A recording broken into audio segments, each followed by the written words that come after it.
We've been waiting thousands of years for the Switch 2 to come out, and now that it's finally out, I managed to get one, and here's what I think about it. Right off the bat though, I'm gonna say the console is not worth it, and I'll tell you why in a minute. But despite me not thinking the Switch 2 is worth it, I do like the console itself a fair amount, just to get that out there. And that's mainly because going into the Switch 2, I had my expectations in check. If you buy this thing and expect it to be a graphical powerhouse that can easily run the latest and greatest games for years to come, then you already lost. Your expectations are wrong. And yes, I'm aware that Cyberpunk 2077 is on this thing, but it runs at 40 FPS. And to anyone who has eyes that actually work in 2025, 40 FPS is just not acceptable. 40 FPS is more like a slideshow. So thankfully, those weren't my expectations, because I'm aware that running these games isn't Nintendo's main focus, because if it was, they would have made an actual console. Nobody on this planet should buy a Nintendo console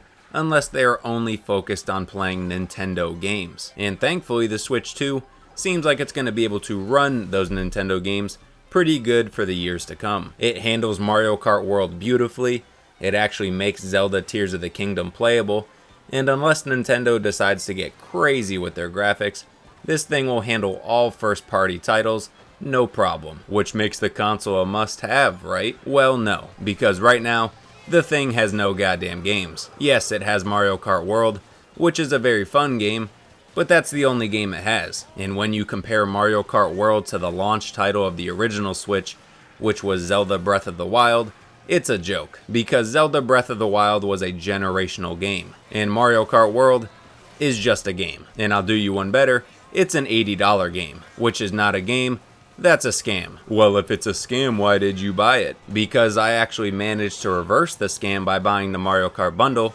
so in theory Nintendo put $30 right into my pocket without even knowing it, so joke's on them. Anyways, this thing just has no games. Like, I'm playing Mario Kart World, and I got the upgrade pack for Tears of the Kingdom since my eyeballs couldn't stomach playing it on the Switch 1.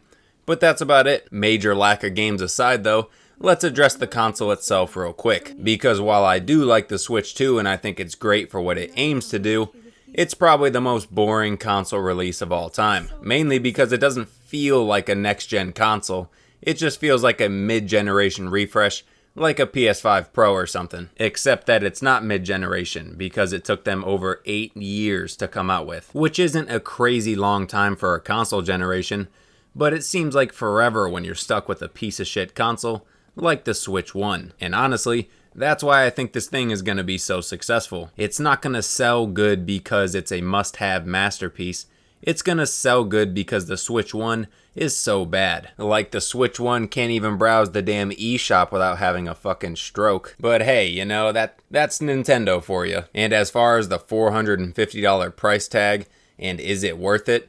Well, it doesn't really matter if it's worth it, because the people who want to buy it are just gonna buy it no matter what. Shit, I was expecting the console to be mediocre, and I still fucking bought the thing. But if you're someone who's like on the brink and not really sure if they should try and go get one of these things, I'll let you know right now, you're not really missing much. So you can do whatever you want with that information. That's free, and it's for you. No $80 price tag on that piece of advice. But yeah, the console, it's fine. Like I said before, it's miles better than the fucking piece of shit Switch 1. And I know I'll probably get some hate for saying the Switch 1 is a piece of shit, or, oh, it's not supposed to be powerful, it's a handheld. That doesn't mean I can't say it's a piece of shit. It's a tablet from 2015. But since the Switch 2 is not a tablet from 2015, it gets an almost full thumbs up from me. Anyways though, I just wanted to talk about the Switch 2 for a little bit. Let me know what you guys think of the console down below if you have one. Don't forget to like this video and subscribe to the channel for more content like this, and I'll catch you in the next one. Peace.